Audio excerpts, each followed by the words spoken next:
हुए माली हंसता तो है, फूल गिरते हुए देख रोता नहीं।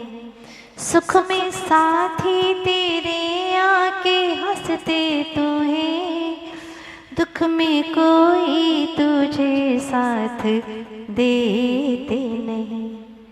रागी द्वेषी जगत में बनाते सभी, वीतरागी कोई भी बनाता नहीं।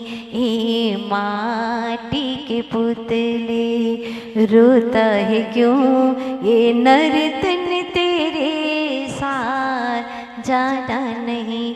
जिसे अपना तू कहता है, पराए हैं सब इनसे पल भर भी नेहा लगाना नहीं। ये माटी के पुतले। ये सारे स्वर उभर करके आते हैं समय सार से कि हे चेतनात्मन, जब कोई तेरा है ही नहीं तो उनसे व्यर्थ में नेहा लगा करके क्यों दुखी हो रहा है। जिनको अपना माना उनसे ही दुख पाया। हाँ, ये बिल्कुल सत्य है। यहाँ कोई ध्रुव नहीं, प्रेम ध्रुव नहीं, राग ध्रुव नहीं, तो द्वेष भी ध्रुव नहीं है, शाश्वत नहीं, सब मिटने वाला है। ध्रुव स्वरूप है तेरा एक चेतन आत्मा। तो पहले भी उपयोग लक्षण वाला था, आज भी उपयोग लक्षण वाला है। पहले भी ज्ञाता दृष्टा था, आज भी ज्ञाता और दृष्टा है। अपना स्वरूप कभी मिटता नहीं है। अमिट ध्रुव चैतन्य स्वरूप को जान पहचान चेतनात्मन, सुखी हो जाएगा। तेरा राग घट जाएगा, मिट जाएगा। धीरे धीरे पुरुषार्थ कर, कर्तव्य कर, लेकिन अगर नहीं हो तो टेंशन मत कर, कर्तव्य करो। यहाँ कोई रहने वाला है ही नहीं। जब सब मिटने ही वाले हैं तो मिटने वाले का क्या टेंशन करना, वो तो स्वरूप है, स्वभाव है।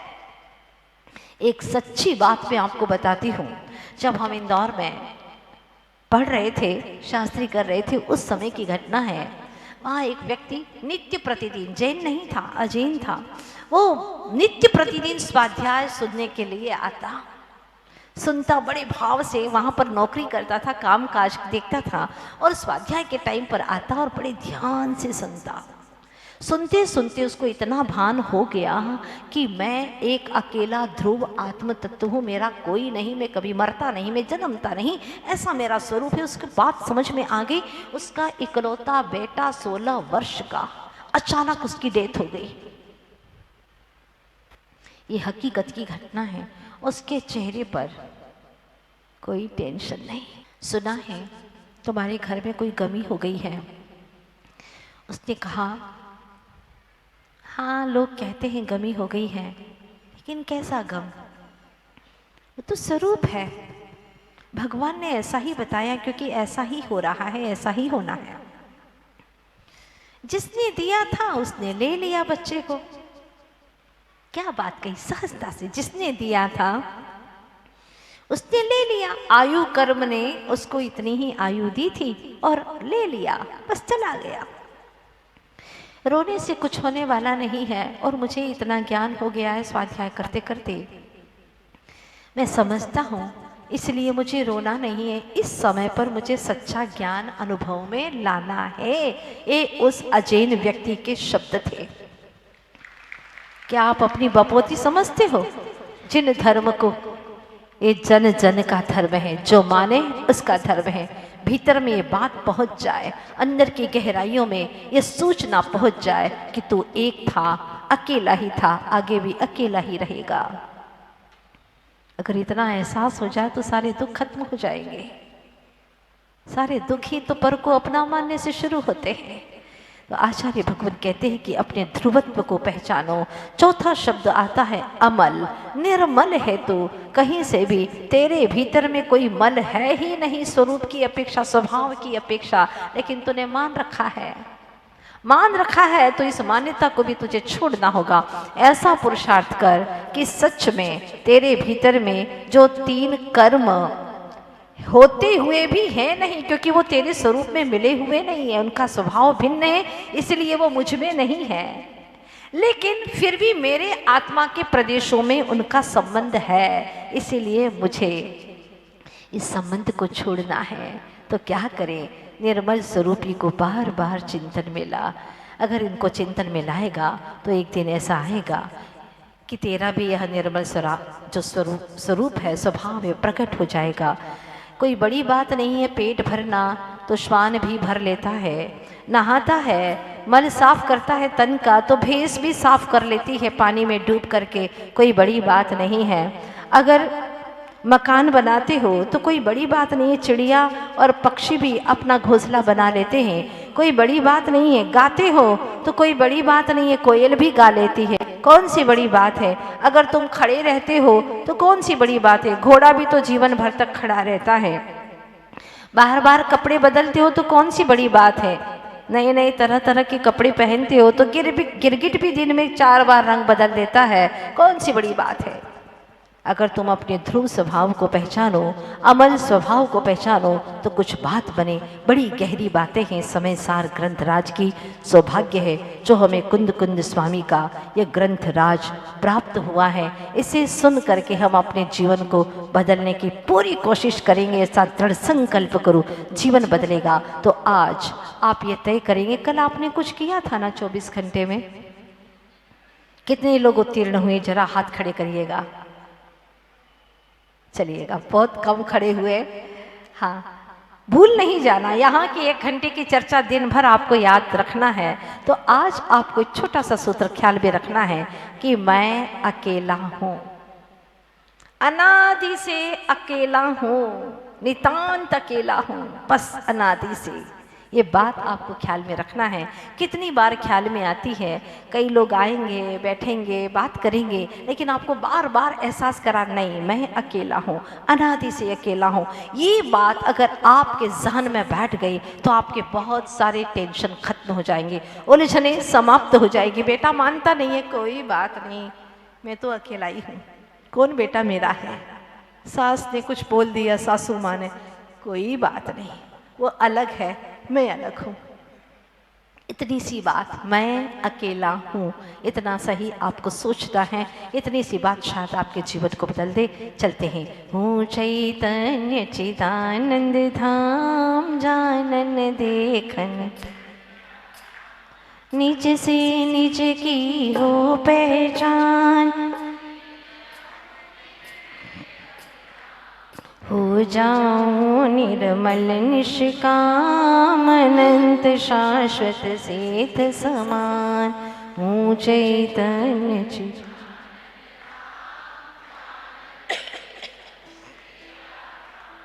विषय कषाय दुख की खान, आत्मज्ञान सुख शांति निधान।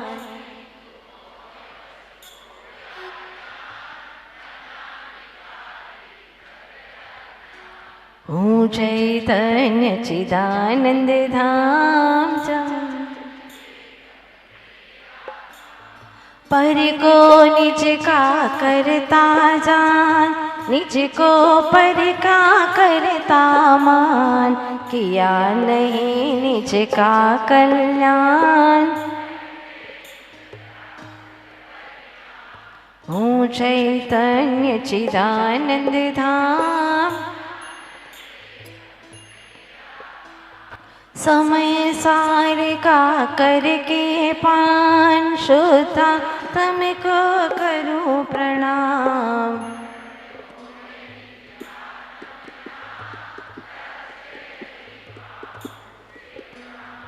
हूँ चैतन्य चिदानंद धाम,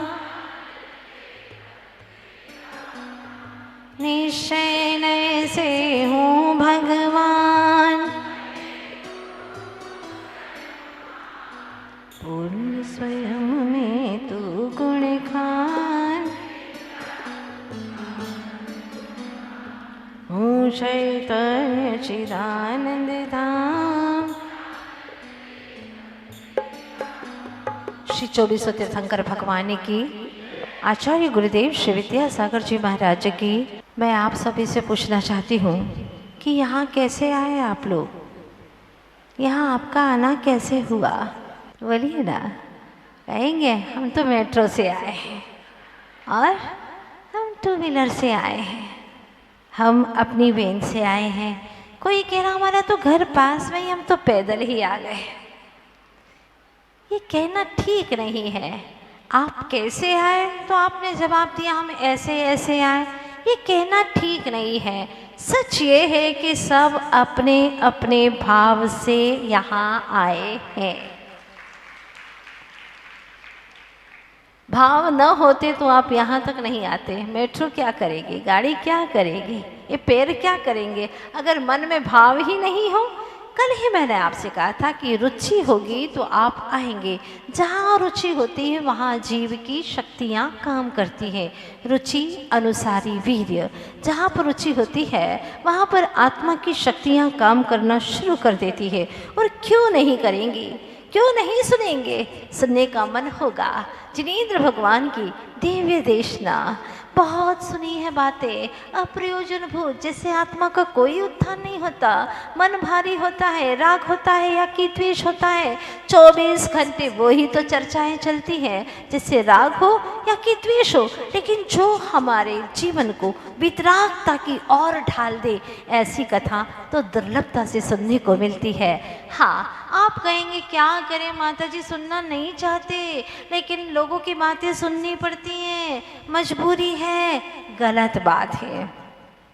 कान हमारे हैं, हम कान के नहीं हैं। सुन रहे हैं आप लोग? कान हमारे हैं, हम कान के नहीं हैं कि जो सुनाएंगे वो सुनना ही पड़ेगा। ऐसी मजबूरी नहीं है हमारी। हम नहीं सुनना चाहते तो नहीं ही सुनेंगे।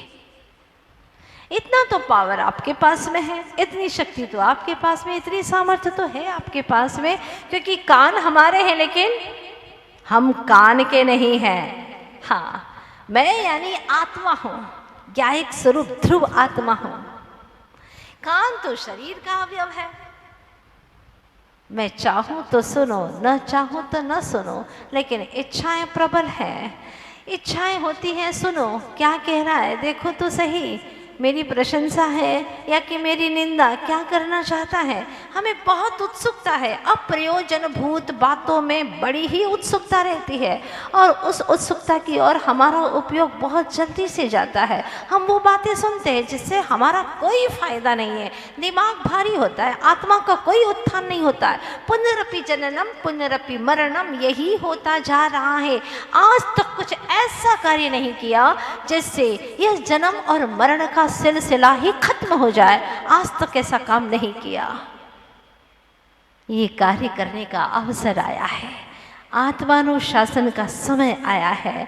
आचार्य भगवत, हमारे ऋषि मुनि कहते हैं कि अगर आत्मानुशासन नहीं है तो वहाँ जिन शासन भी नहीं है। जहाँ आत्मानुशासन है वहीं जिन शासन है। ये अभूतपूर्व हमें श्रवण करने को अवसर मिल रहा है। जिन शासन, जिन आगम, जो जिनेंद्र भगवान ने कहा है। हाँ, आचार्य भगवान कहते हैं तो 24 कैरेट गोल्ड है। हाँ, शुद्ध सोना है, शुद्ध सोना।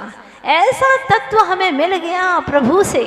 जिनेंद्र भगवंतों ने अनंत उपकार किया हमें, हमारे ऊपर। हमें जैन दर्शन मिल गया, जहाँ कोई मिलावट नहीं, शुद्ध तत्व, परमार्थ तत्व, परमात्म तत्व का दर्शन कराने वाला जिन दर्शन हमें मिल गया। शुद्ध चीज है तत्व की। और ऐसे सद्गुरु मिल गए जो ये हमें कहना चाहते हैं कि तू मुझसे भी पहले भगवान बन जा। ऐसे सद्गुरु मिले कि मुझसे भी पहले तो भगवान हो जा। गुरु ऐसे महान कि अपने ही शिष्य को भगवत्ता के रूप में देखना चाहते हैं और उनकी पूजा करने को, उन्हें नमन करने तक के लिए तत्पर हो जाते हैं। ऐसे गतमान, ऐसे लघुता से भरे सतगुरु विद्यासागर जी महाराज जैसे महासंत मिल गए। जब हम लोग जाते हैं तो कहते हैं आचार्य श्री हम शिष्यों से, ऐसा पुरुषार्थ करो कि एक ही भव में मोक्ष चले जाओ, एक या 2 भव शेष रखो। अब ज्यादा संसार में टिकना नहीं। चाहे कितना ही आप देखोगे संसार में, कहीं पर भी चले जाओ, सुख दुख के हिंडोले में झूलना ही होता है। एक पल सुख का पाने के लिए 99 पल दुख में गुजारने होते हैं, प्रतीक्षा करनी होती है। और इसी तरह से प्रतीक्षा में पूरा जीवन बीत जाता है। भले ही आप कह दो कि मैं बड़ा सुखी हूँ, किसी और की अपेक्षा कह दो, लेकिन तुम्हारे भीतर में जो सुख का भंडार भरा पड़ा है, इतनी आकुलताएं हैं तुम्हारे जीवन में, उस आकुलता में तुम कभी भी सच्चे सुख का अनुभव नहीं कर सकती हो। किसी की अपेक्षा से भले ही कह दो कि मैं बड़ा सुखी हूँ, पर सच्चा सुख नहीं है, ध्रुव नहीं है तुम्हारा, अमिट नहीं है सुख तुम्हारा, मिटने वाला है, नाशनहारा है। आज प्रसन्नता है, पता नहीं कल प्रसन्नता गम में बदल जाएगी, कुछ कहा नहीं जा सकता। आज संयोग है, बड़ा अच्छा लग रहा है, लेकिन उसी का वियोग हो गया तो दुखद घटना में परिवर्तित हो जाएगी। तुम्हारा सुख शाश्वत नहीं है, मिटने वाला है। कहा है ना, आप लोगों ने पढ़ा होगा, जब नव देवता की पूजन करते हैं, है ना, उसमें पढ़ते हैं